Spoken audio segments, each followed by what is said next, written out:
Yun mga idol, at start na po tayo magluto ng ating tinulang manok na native chicken mga idol. At nagpainit tayo ng mantika dito. Magigisa na muna tayo ng ating ingredients mga idol. Dito pala tayo mga idol sa Maynila. Pero tingnan mo naman yung ating ambience mga idol. At you know, may bukid pa pala dito sa Maynila mga idol. Yun, start na tayo magluto mga idol. At yun, manood muna kayo mga idol ha. Stand by! Gigisa muna natin itong ating ingredients mga idol. Meron tayo ditong sibuyas, bawang, tsaka yung ating luya mga idol. Isagol natin to lahat mga idol para di na magtampo. Yan. Ang simple mga idol yung ating pagluluto. Dito pala tayo nagluto mga idol sa ano, sa Dirty Kitchen mga idol. Yan o, sa Dirty Kitchen.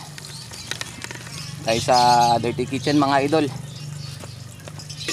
para maganda yung ating ambience at nasa ano tayo, green place. Yan, gisa lang muna natin itong ating mga ingredients mga idol at tayo natin mag golden brown itong ating mga ano, ingredients. Natin lalagay yung ating chicken mga idol.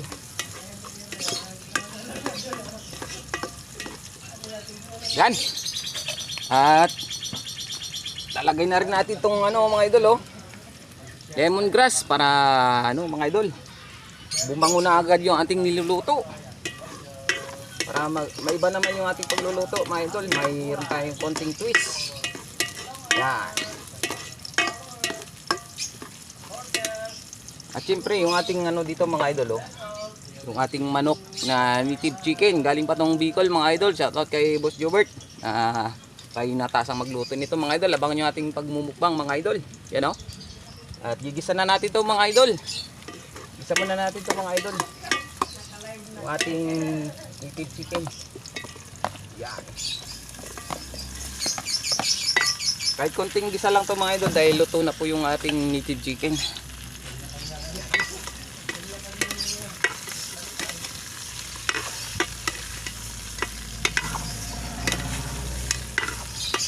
Yan. Sarap din ito mamaya mga idol. Yan.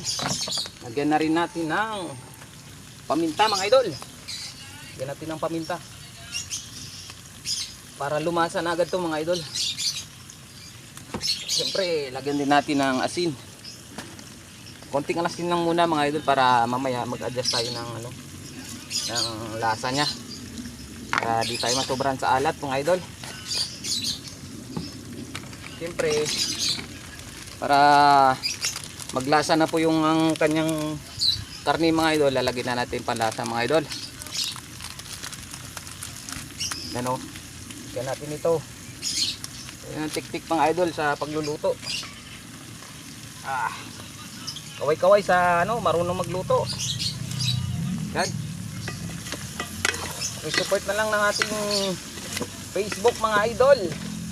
Sana po ay mabigyan ko kayo ng ano, konting kaalaman sa pagluluto. Yan. Kahit sa simpleng paraan ng mga idol at kinaugulian natin pagluluto. Pagluluto sa kahoy. Yan. At medyo mausok.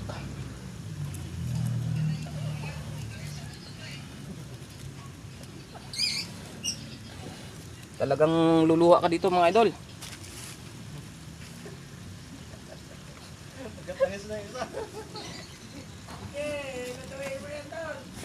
Yan o.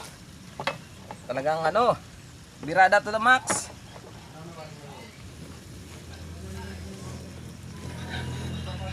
Yan.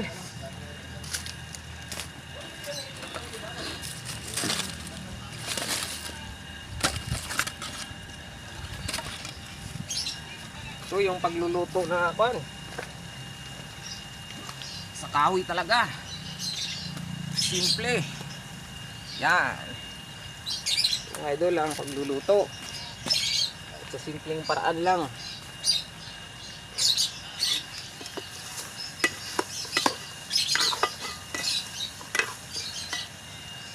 Yan, at lagyan na natin mga idol ng tubig para lumambot na yung ating ano, karne.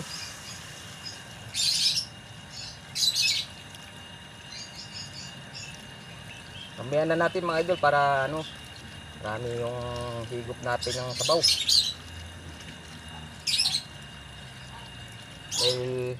May gulay pa tayong lalagay mga idol. Yan, at takpan muna natin mga idol para ano, maluto. Yun, update ko kayo mamaya mga idol. Yan. Yun mga idol, at lalagay na natin itong ating papaya mga idol oh. Dahil malapit na rin maluto itong ating karne ng manok. Lalagay na natin ito mga idol.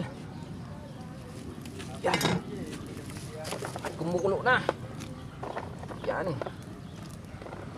Itong ating tinulang manok, native chicken. Sa kinawaliang pagluluto sa kahoy mga idol. Yan. At tayo muna nating lumambot to mga idol yung ating papaya, tapos lalagay din natin mga idol yung ano, malunggay. Yan. Siyempre lagyan din natin itong ano, nor cubes para masarap. Yan.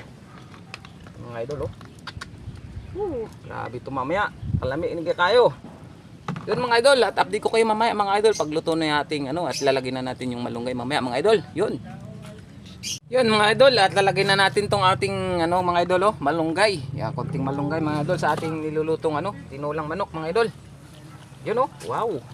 Sarap nito mga idol. Yan oh. Yan natin ng konting ano, gulay-gulay para masustansya yung ating niluluto. Yan. Sarap gid nito mga idol oh.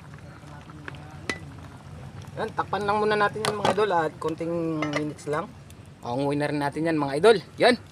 At abangan nyo ang ating pagmumukbang.